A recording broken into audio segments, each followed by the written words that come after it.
it's on. I was like trying to get it to focus and I had to turn the camera on and off.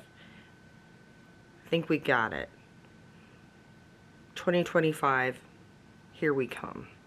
Anyway, so yeah, welcome. Oh, I've been trying to vlog, but I didn't know how to start this. And as you guys know, I live in California. And I'm 2 hours east. I guess we're technically east, more south of LA. So yeah, the LA fires has happened and it's been really bad. I'm very lucky. I'm 2 hours away from all that. So so like we've just been getting some of the smoke. It looks like fuel. I'm gonna put some video in here, but me and my mom went out for a walk and we could see the fuel. Like, she's like, that's not haze, Keisha. That's fuel in the air, Keisha. My mom kept going, that's fuel, Keisha. That is fuel up in there. We are breathing fuel. So if you're in LA, wear a mask, goddamn, because remember all the shit when I was talking about 9/11, and over on the reaction channel we talked a lot about 9/11, and so let me get myself together because it is a lot. So the LA fires was about a week ago, a little over a week ago, and it basically wiped out Pacific Palisades. The upscale district, famous for its embodiment of the rich and famous, has been reduced to a shell of its former self. So it wiped out Pacific Palisades, Eaton, part of Eaton, Altadena, our baby girls, little girls over in LA, not giving away, but they were in some of the areas where their houses almost burnt down, and I was praying fucking hard that Remy and Alicia's fucking house didn't burn the fuck down. Same about Zane and Heath, which I saw. Zane and Heath did an unfiltered podcast where they talked about their experience, and Heath and Mariah's taken in somebody's 4 cats.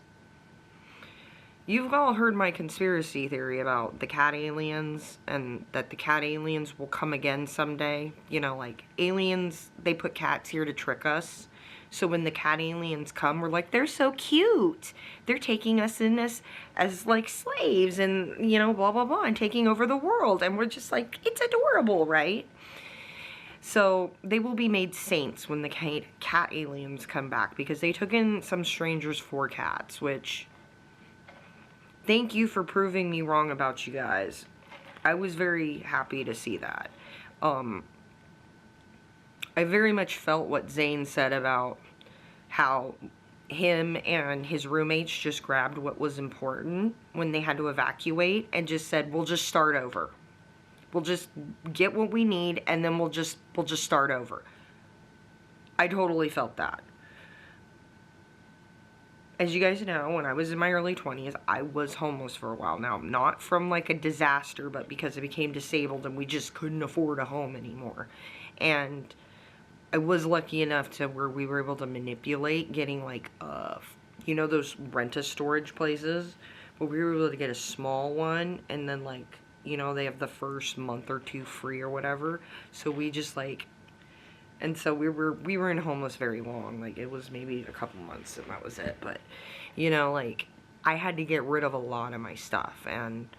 But I can't imagine what it'd be like just to grab your, like, your license and your birth certificates or whatever and walk outside, which I could do. Like I've said, like, I was talking to you guys last year about how I wanted to start going through, I'm always going through and weeding through my house, because before, you know, when I was homeless, I realized I didn't need all that stuff, you know, and just wanting to keep things to a minimum. So, but it's hard to have that mindset when you have a family and you have, you know, businesses being run out of your home, and you have children who this is going to affect them for life. Like saw Jennifer Gardner out there with children, watching, babysitting people's children on a playground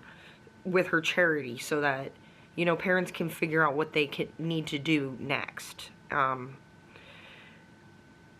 It's a lot. It's a traumatic thing. So I have been posting some like resources, or, you know, anything I find interesting, like resources, onto my Instagram. But one of the best things I did find, and I listened to today, was that there is a Facebook group called Mountains to Beaches, and I don't know if I'll be able to find the link to the Facebook group, but if I can find, I will link the video that I watched. And they were people who were a part of a fire that happened in Colorado, and it wiped out an entire neighborhood. And it was much like where part of the neighborhood was affluent, part of it wasn't. They ran out of water, and they ran out of water. I heard the lady said it, and I'm like, they ran out of water because the Target next door took up too much. Their sprinkler system sucked up all the water pressure. And then a plant, an electricity plant that's supposed to power the pressure, because you need the electricity to power the pressure of it, if, you know, to get the flow rate. So if that blows, you're not going to be able to pump that water through. It's a whole deal. I kind of used to know a little bit about it because I remember being EMT and being explained some of those, like, they used to, like, have to dump things down for, you know, like, some of the firefighter guys, and they would use, like, okay, you guys know how the fire hydrant pump works? Well, your heart kind of works similar and shit like that. And I'm like, oh, I know how that works now. Great, guys, thanks. Can we get back to medical shit? I'm like, what about the medical stuff? So, but no, that shit's important too, like, obviously, but so it's horrific. Thousands of families are displaced. Not all of them are rich people. Some of them are people who had been in this house for 3 generations, and they have like 3 or 4 adults living under one roof so they can make it. A lot of these families, their mortgages were a lot cheaper because of the rates they got, or because of,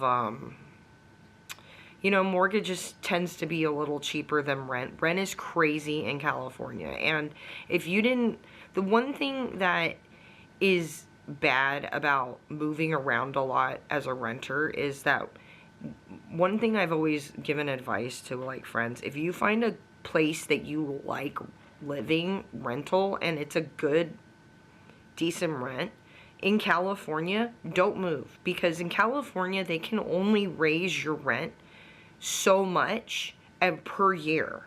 So if you're locked into a lower rate, they can't up it to market value because they're bound by the law that says that they can only raise it a certain percentage every year, blah, blah, blah. So, you know, it's good to find a place you like living as a renter and feel safe and all that. And, you know, that's one of the reasons why I love where I live. You know, we know our neighbors, it's a great area, blah, blah, blah. So, I'm going to link that video because it's a lot. What these people are going through is a lot. And we talk a lot on my channel about trauma. And we talk a lot about traumatic change. And we talk a lot about life events such as this, like a fire, a natural disaster, where one day your life is this way and then the next day it's not. For these families, there will be a before the fire and there will be an after the fire. There will be how we were before the fire and there will be how we were after the fire. Likely these children will not sleep good. A lot of these children will grow up being very scared and traumatized. a lot of these people who went through this fire are going to probably enact habits because of this fire that they're going to do and then maybe pass on to their children and the next generation because they were so traumatized by this fire. And that's generational trauma 101 there. We're going to have a lot of people with PTSD, anxiety,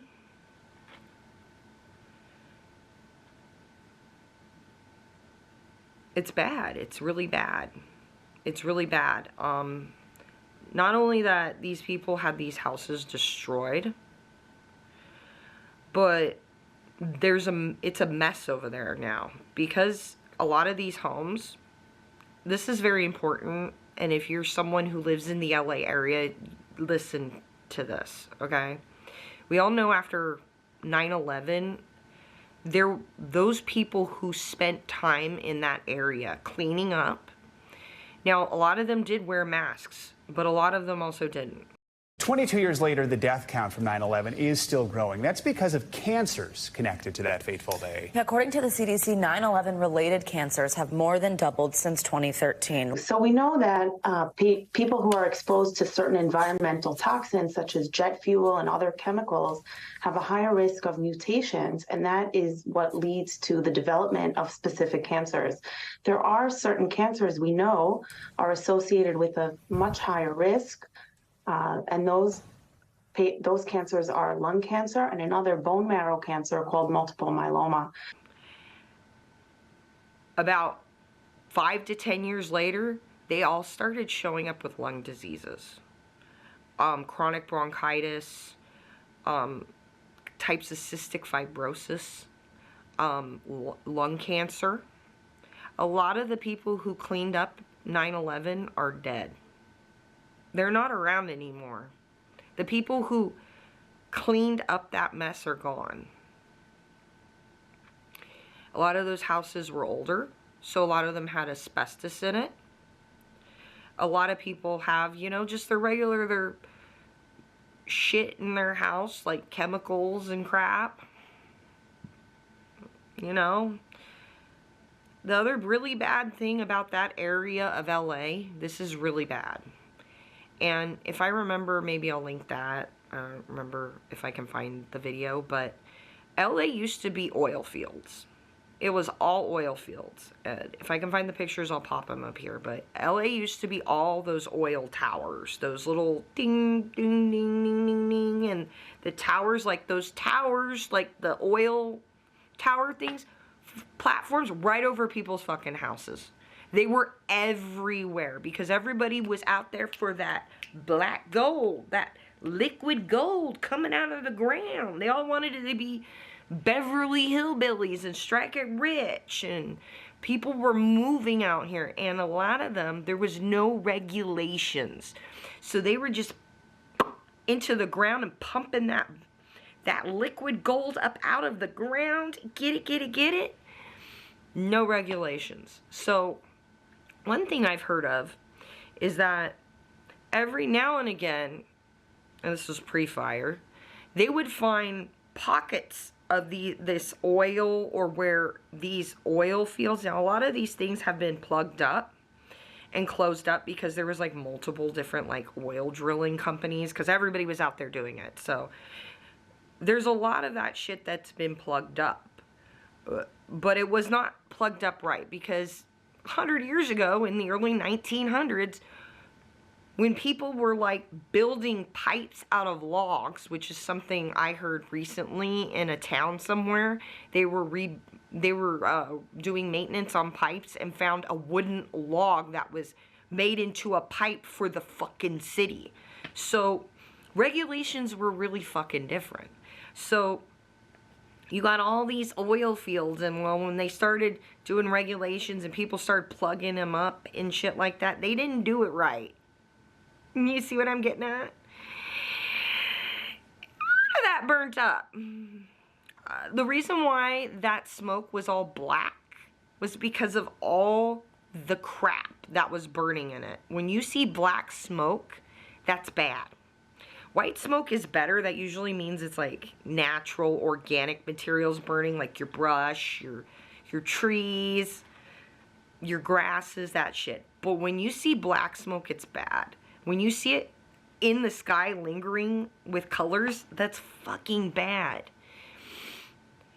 Not only that, we use groundwater here in California. Now, I'm very lucky. Where we're at, we have an aquifer below us. We have water below my valley. We were very lucky that Pedro Chino guy, I always talk about how crazy that guy, they said he was the chief, like, of the Cahuillas. He was their shaman. And he lived into the early 1900s. He was 120 when he died. And Native Americans came from all over. Well, when this dude was, like, in his 80s, he was building a, like, canal water system to get water to different parts of our valley for farming and shit. Not only that, we have natural mineral springs underneath our valley. So, like, there are parts of desert hot springs where you can buy a property and then you can tap into the thermals and you can have your own hot spring. There are a lot of houses or Airbnbs up in desert hot springs, and there's also spas. You can go to the spas there.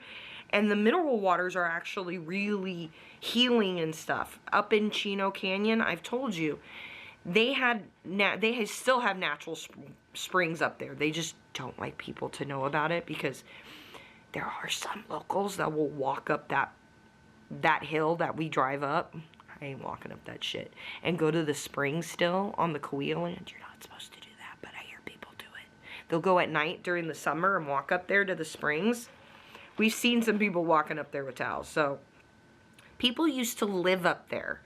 I forget who he was. I forget who he was. I think it was the baseball player. He had that Luke Gehrig. You know Luke Gehrig's disease? Okay, Luke Gehrig lived up in the vines. I believe it was him. I'm not sure.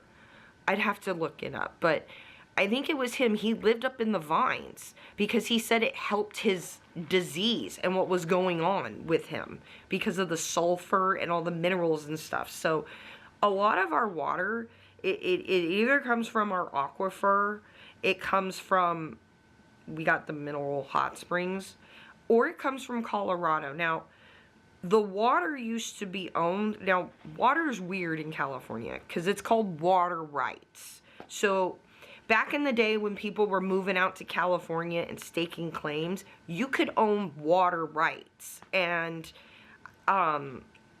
so there's a lot of, like, areas where people had land and owned the water rights. It's a weird thing, I know. Now, I think it was the water district down here used to own the water, but the Cahuillas sued because, well, technically they were here before everybody else, so it was technically their water. So I think they, like, rent out the water or sell it back now or something. I don't quite remember, but we have a whole canal system down here.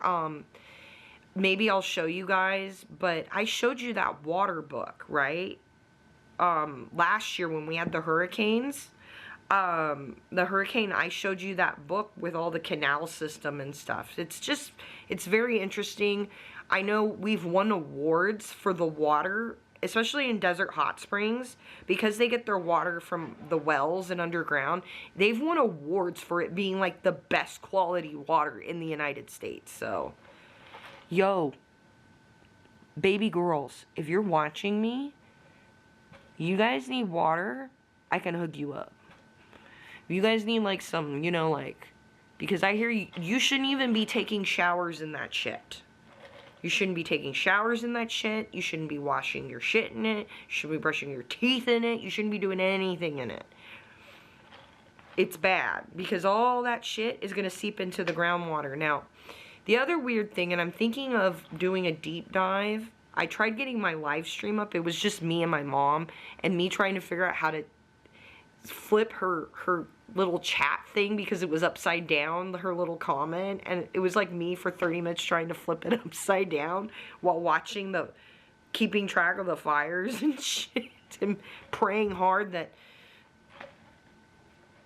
baby girl survived, and because, like, I don't know anybody that lives in that area. Like, I knew of one person who was close and got out of there, but I'm so lucky, like, because we're out here more isolated.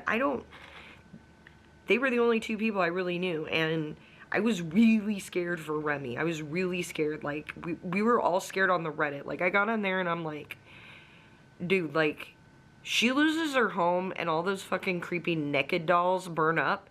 I'll buy her a new creepy naked doll. I'll buy her a new one of those creepy naked Sunny Angel dolls. I like calling them creepy naked dolls.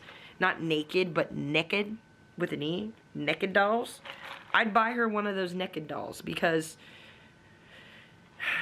one thing I was watching in that video about the people who lost their homes in Colorado and the advice is that sometimes it's just nice just to be able to replace the stuff you had. Like, you can't replace the memories. You can't replace everything. You can't replace photos.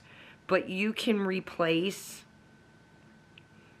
some of the things, and it kind of gives you back some dignity. So, yeah. Other thing, both baby girl and Remy, both little girls, are doing fundraisers. TK has been buying, like, essentials and stuff, and gift cards and things like that. She hustled for LA. Her and Ashley did a good job. And I can't remember who their other little friend was, but they did a good job coming together and helping out their neighbors. I was very impressed, and they should be very proud of themselves. So should Heath and Mariah for taking in somebody else's pets they didn't know. Cats. It's good shit. You guys are doing good. Just remember that this is also going to get a lot more worse before it does get better. So, and that's something I'm hearing, like Bethany Frankel, she has her Be Strong. That's a really good organization. If you can or you want to donate somewhere, hers is really good. I've been watching her start her charity since she went to, I want to say was it Puerto Rico? Was it Puerto Rico? There was this huge hurricane. It was so bad, and it destroyed this country, this area. And she went in with her planes, and I remember her just describing how grateful the mothers were to get clean diapers and then just wipes to wipe themselves off, and just giving people that dignity, and how that made her feel. And that always stuck with me, was that. And I always like that for her, it's not about the parade. Like I said, like, you don't do nice things to get credit. You do nice things because of the feeling it gives you at the end of the day when you lay down on your pillow and you go to bed. You think, I did good. There's a lot of things I've done in my life where it was because it made me feel good and it felt like it was the right thing to do. So, both girls have fundraisers on their channels. Alicia's the LA Fire. If you feel like donating to it, you can. It supports the LA Fire Foundation Fund. I was EMT with a lot of those guys, so that's a good one. And then Remy, I think hers was the same. Alicia's organized fundraiser she did on her own, and then Remy's was combined with someone else. I don't know who that was. Took a screenshot. I was like, who's that? So it looks like Remy's doing a joint fundraiser with someone else, which is cool. So where's Remy's fundraiser? She posted a vlog I haven't watched, but it was from before the fires. Ah. Who's it with? Alexander Ailing? Who's that? Alexander Ailing. Do we know him? Alexander Ailing? I have no idea who this is. Oh, it's a travel vlogger. He travels. A New Zealand travel vlogger. Okay, I don't know who this is, Remy, or... That's cool, though. That's really cool. That's nice. So she's got a fundraiser going with this guy. I don't know how she knows him, but that's pretty dope. So, yeah, they both got fundraisers going on. Like I said, there's fundraisers all over. Really, like, I'm hearing the best way to donate stuff, especially for us far away, is just money if you have it. But if you don't, good thoughts, prayers. Let me do the Peter Mom thing real quick. There we go. I didn't know if it was recording or not, but I know a lot of people make fun of thoughts and prayers and stuff, but that helps. And just showing solidarity with your neighbors helps too. Like, remember, do you hear my mom talking to the cats? Isn't that cute? So cute. Anyways, remember last year when I had to, I helped out my neighbor because of something that was going on, and it was because it felt like the right thing to do. And sometimes you can't look away from things that are happening in your own backyard, because one day it could be you. As we saw, like, very closely, it could have been Remy and Alicia, and that's devastating. No matter how many Chanel purses, how many bags, all the crap they have in their houses, how we feel about that. A lot of people have feelings about that over on Reddit. I don't wish that. I don't wish somebody losing their home on anybody, not even, especially Remy, the year she's supposed to get married to. So they don't deserve that. I'm looking forward to seeing what both of them have to say, like in a podcast about their experience, maybe how it affected them, and if it changed the way they looked at the world a little bit. Because when I've gone through things like that, it's always changed the way I looked at the world, but I've always tried to make it in a positive way. It usually made me a more empathetic person, and I had a lot more solidarity when things like this happen with other people. Like, I might not have gone through losing my house in a fire, but I have been homeless, and I know how that feels, and not knowing where you're gonna sleep, and it sucks. I think the closest I've been to somebody losing things in a fire was Patrick, he's picking up dinner, was my great-grandmother had her house burned down on Christmas Eve when she was a little girl.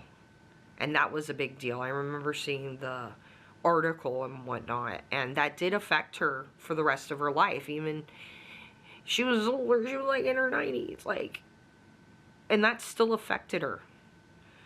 You know, like, Christmas was this huge thing, and, you know, like, the presents had to be put up a certain way, so just in case something happened, like I said, these things follow people, and for generations. I want to say generationally. Yes, I said it. Sometimes I can't say words, it's weird. I'm like, and I stumble over it, which I think it's like a processing thing in my brain, but yeah, I just kind of wanted to have a nice talk about everything that's going on with the fires, and as people where we don't live in LA, but because we watch these people, and it still sucks, and you still worry, and you still want to do something. The other thing too is, remember, you guys, the present I gave you for Christmas. I gave you all the stars. So remember, those stars are still up there. Even if you lose your home, like I was homeless, or these people, I know it just seems when you're going through it, this is a stupid thing to think about, and it could even piss you off. But later on, when you're in a good place and you think about it, you know, and you're like, I have all these stars. can make you feel better, you know. It's something that you won't ever lose in your home. They will always be there to ground you. They'll always be there to ground you. Just like the text message will always be going off, but those stars will always be there. So like, even if the sky is smoky, you know those stars are still there. And when the smoke clears, you're gonna see them again. Because they're always there. Those stars are always there. Through the smoke, the cloudy days, one day the clouds will be gone, the smoke will clear, and those stars will be there because they're still there. They're always going to be there for you. They're not going anywhere. They're yours forever. And no one can take that away from you.